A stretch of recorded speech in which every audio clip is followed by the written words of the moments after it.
la montée vers la guerre est un engrenage, et la guerre elle-même est un engrenage.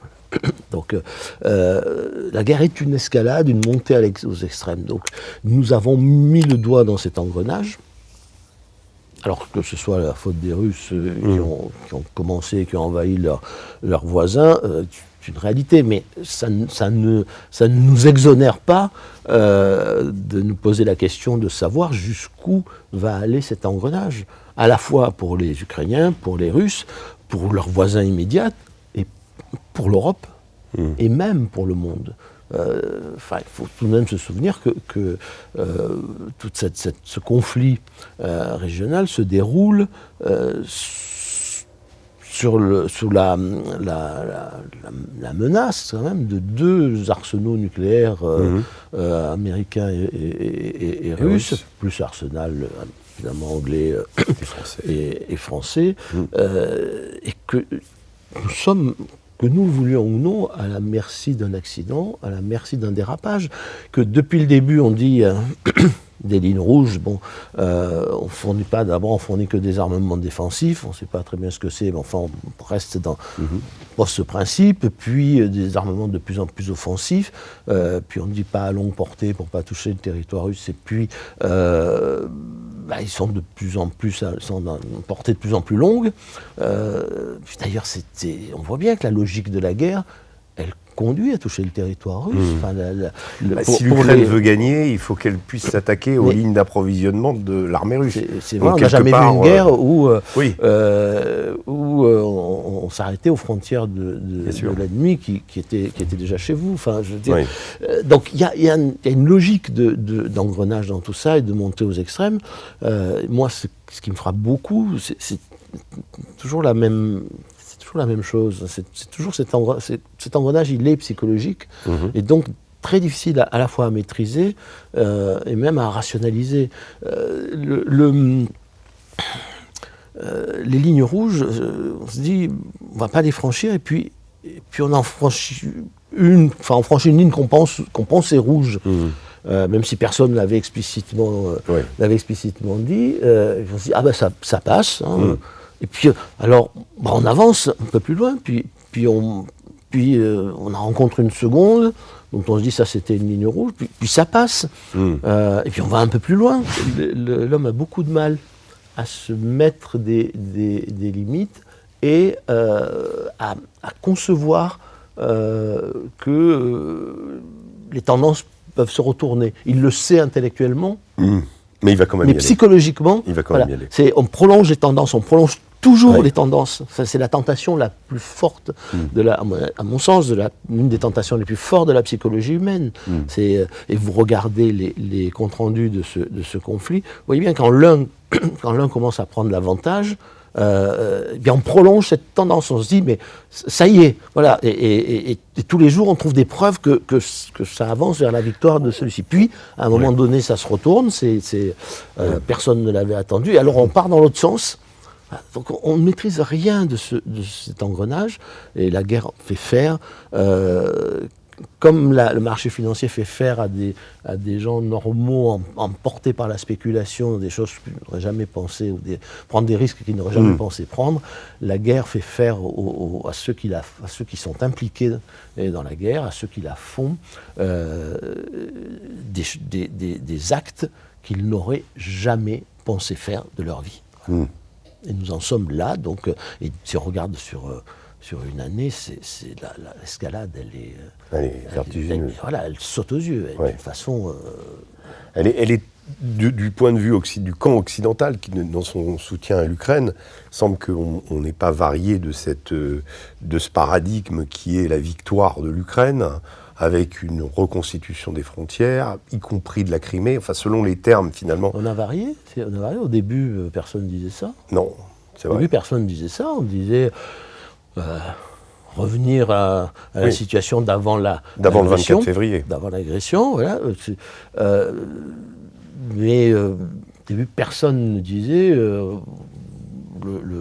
le Donbass et Lugansk vont revenir à la Crimée, et surtout à l'Ukraine, et surtout personne ne disait, en Occident en tout cas, que la guerre ne s'arrêterait que quand la Crimée serait redevenue ukrainienne. Enfin, je veux dire, les choses ont quand même beaucoup changé parce qu'à un moment donné, on a eu le sentiment que l'armée ukrainienne pouvait balayer l'armée russe, et donc tout le monde s'est lâché, si on peut dire. Maintenant, la formule, c'est jusqu'à la victoire de l'Ukraine, personne ne sait,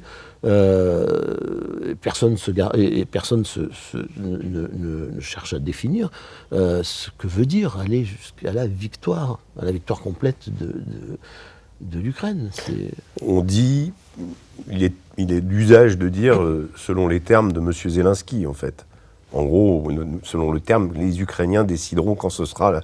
Et à ce moment-là, nous négocierons. Ce qui est quand même assez étonnant, c'est qu'aucun des dirigeants occidentaux, en fait, se réfugiant derrière cette notion que c'est aux Ukrainiens de définir les termes de leur victoire ou quand il faut arrêter. Donc on n'évoque plus du tout la diplomatie, la désescalade, les négociations de paix. On a presque l'impression que ce serait trahir l'Ukraine et donner raison à la Russie que de dire stop au carnage, en fait.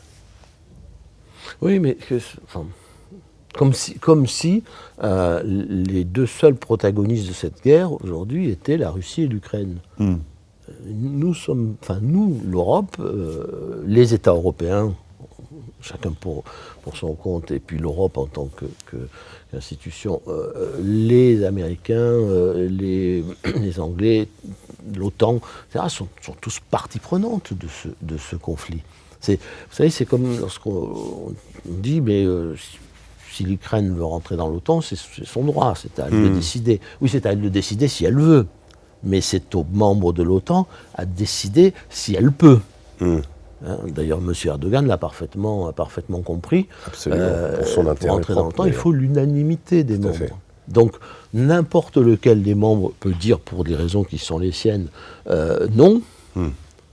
Et ça ne dépend pas de l'Ukraine. Voilà, l'Ukraine peut poser sa candidature. Elle l'a déjà fait d'ailleurs, puisque la candidature de l'Ukraine et de la Géorgie ont été repoussées sine die en 2008 à cause de l'opposition de l'Allemagne et de la France. Donc ça ne dépend pas que de l'Ukraine. Entrer dans l'OTAN n'est pas qu'un problème de souveraineté ukrainienne. Ce qui me frappe, c'est que d'abord on pouvait tout faire pour éviter cette guerre. Je ne sais pas si on y serait arrivé, mais on pouvait tout faire, et j'ai le sentiment qu'on a tout fait pour ne pas l'éviter. Voilà. Voire même pour créer les conditions. Voilà, c'est dans cet engrenage-là que l'exemple d'avant 14, je trouve assez éclairant. Pour vous, c'est une guerre américaine ? C'est en partie une guerre américaine, c'est aussi une guerre européenne. Je veux dire, la révolution quand on parle de ceux qui n'ont pas voulu, ça remonte pour moi, remonte à 91. Il y a quelques mois, on a évoqué l'alarme à l'œil, la mort de Gorbatchev, mais en 91, on a préféré soutenir Yeltsin et lâcher Gorbatchev, parce que, au fond, une partie dans l'Occident était très heureuse de voir s'effondrer l'Union soviétique. Bon. Ce qui nous a donné la partition avec l'Ukraine, la Biélorussie, etc. Donc on n'a pas du tout géré cette période-là. On n'a pas essayé de la gérer. Plus c'était le chaos, et mieux c'était. Enfin, voilà, on pensait que c'était dans notre intérêt. l'Empire. On le voyait s'effondrer. Peut-être en train de se rendre compte que ça n'était pas à notre intérêt. En tout cas, on pouvait gérer les choses sans doute autrement. On ne l'a pas fait. Et on a eu Poutine. À la fin, on a eu Poutine. Enfin, ce qui a assis d'ailleurs sa popularité, son autorité, c'est d'avoir rétabli un semblant d'ordre dans le chaos. Bon. Mais nous sommes, à partir de là, responsables. Ensuite, l'Occident, et là, en particulier les États-Unis,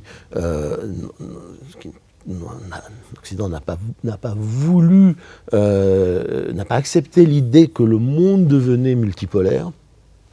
que la période de l'occidentalisation du monde et de la prédominance de l'Occident sur le monde, qui avait commencé vers le XVe siècle ou XVIe siècle, était terminée. C'est-à-dire qu'on était passé par toutes les étapes jusqu'à la décolonisation et à la fin de la guerre froide. Bon, cette vision d'un monde avec un ou deux pôles était terminée. L'illusion de la fin de la guerre froide était de croire que, ça y est, de nouveau, il n'y avait plus que l'Occident qui pouvait prendre en charge le destin du monde. Alors c'est en réalité inacceptable aujourd'hui pour beaucoup de peuples dans le monde. Beaucoup de civilisations anciennes ou de vieux empires qui ont été, d'une certaine façon, écartés de l'histoire pendant très longtemps, parfois pendant des siècles, et qui maintenant ne voient pas de raison pour laquelle l'Occident continuerait à affirmer sa suprématie, à être le gendarme du monde. Donc la Russie est un très bon cas. On n'a pas associé la Russie à la gestion des affaires du monde. Il y a eu toute une période où la Russie ne demandait que cela. C'était qu'on la considère pour ce que les Russes pensent être leur pays, c'est-à-dire une grande puissance qui a sa part de responsabilité dans la gestion des affaires du monde. Bon.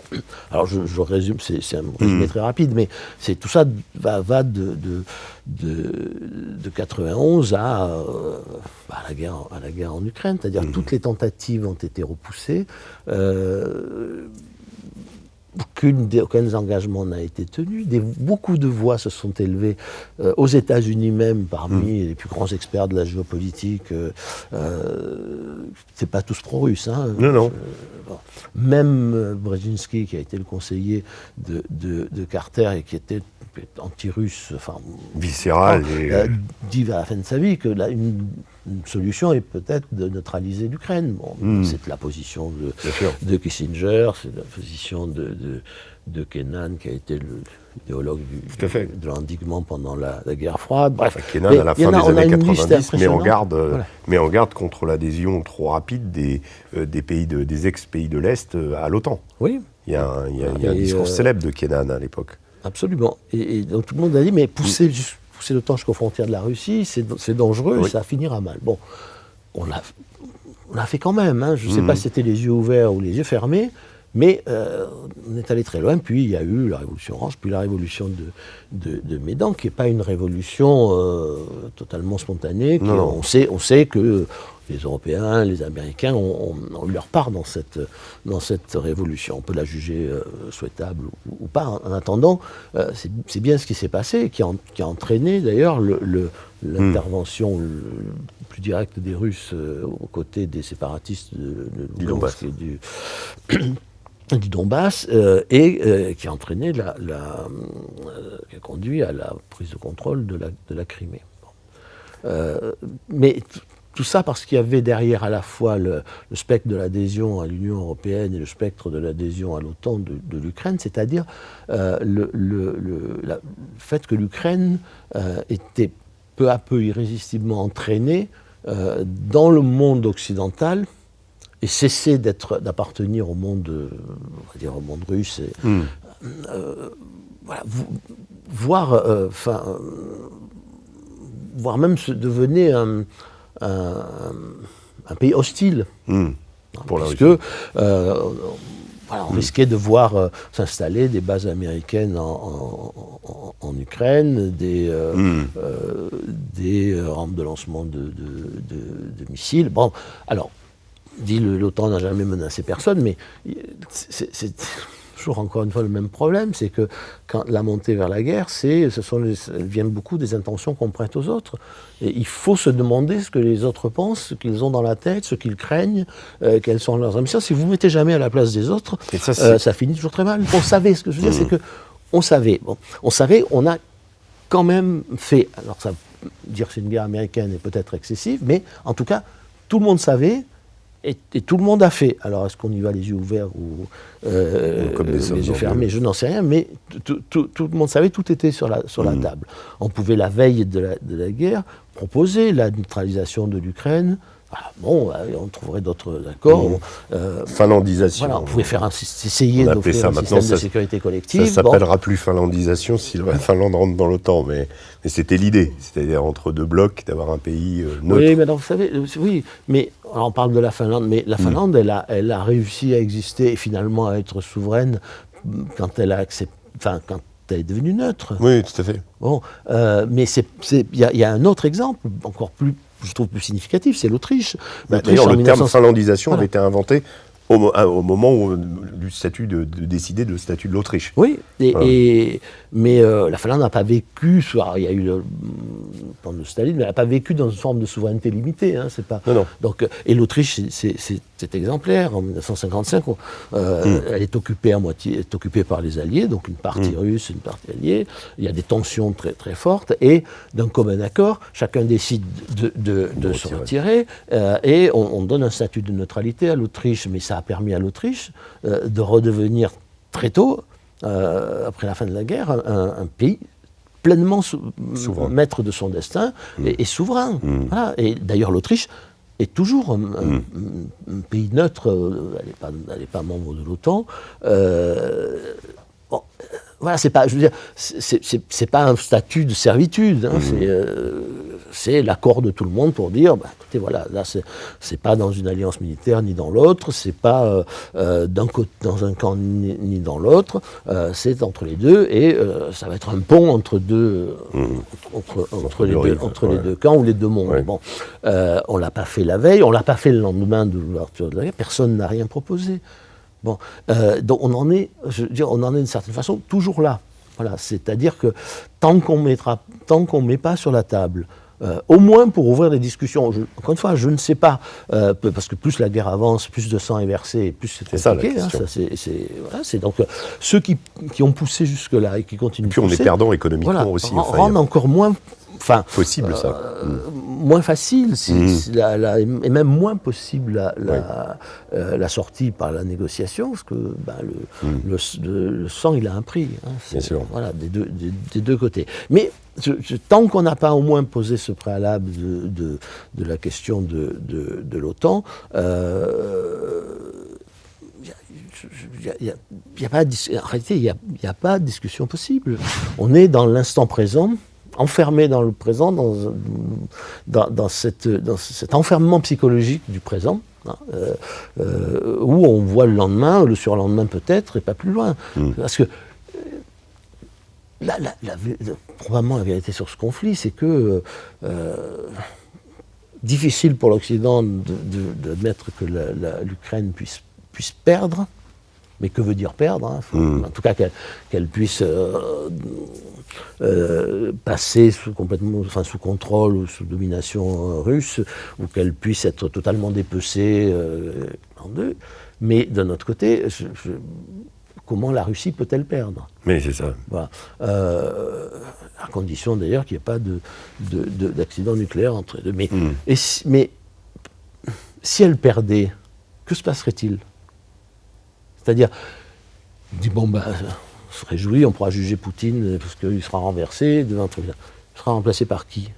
Personne ne se pose la question. Non. Et qu'arrive-t-il si vraiment la Russie perd ? Qu'arrive-t-il à la Russie ? C'est-à-dire, la Russie, c'est pas une nation, la Russie, c'est encore 17 millions d'empire. C'est-à-dire, c'est un pays fédéral avec des populations très diverses, une juxtaposition de religion, de culte, d'ethnie, etc. Vous vous rendez compte ? C'est quoi la suite ? Que la Russie soit dirigée par un gouvernement ultranationaliste qui, lui, n'hésitera peut-être pas à employer des moyens extrêmes, ou qu'elle se disloque ? Mais personne ne pense au chaos qui s'en suivrait. Donc, il n'y a pas de projection. Je n'ai pas de vue. Ça a été résumé, je ne sais plus par qui, mais par cette phrase l'Ukraine ne peut pas gagner et la Russie ne peut pas perdre. Oui, moi j'ai dit souvent, j'ai dit dans ma tribune des mois de mai,